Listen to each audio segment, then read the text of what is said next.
Għal darb'oħra gamers.com.mt organizzaw turnament ieħor tal-Egaming magħruf aħjar bħala l b'130 parteċipant involut. Din hija 13 edizzjoni ta' kompetizzjoni ta' dan it-tip fejn bosta timijiet jiltaqgħu biex jikkompetu kontra xulxin f'numru tal-logħb tal-kompjuter. Għal din is-sena din il-kumpanija ħasbet li semmi dan it-turnament Back to Basics, dan l-aktar ħabba logħba nostalġika. Turnament bħala preparazzjonijiet jibdew minn xhur qabel, jiġifieri nadaw ix-xarej.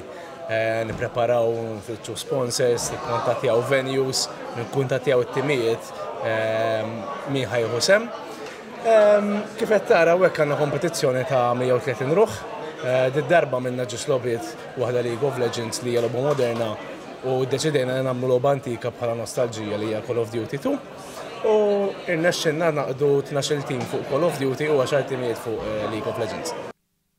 Dan it-turnament kien imqassam fuq 3 ijiem, bosta mill-parteċipanti jorqdu fil-post stess.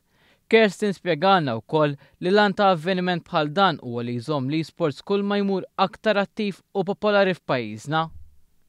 Fid-dawl ta' dan kellna ċans li nitkellmu ma' Daniel Kassar li jagħmel parti mit-tim Paradigm 6 dwar dan id-delizzju.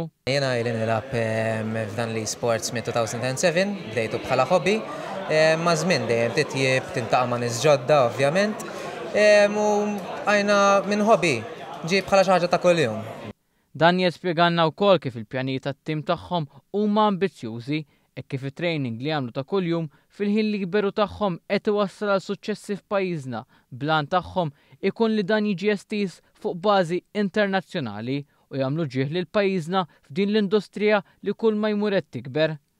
Paradigm 6 ukoll irnexxielhom jisirqu l-attenzjoni ta' żewġ kumpaniji internazzjonali tal-gaming. Aħna f'Novembru hemm international event f'Munich u probabbli ħanitilgħu.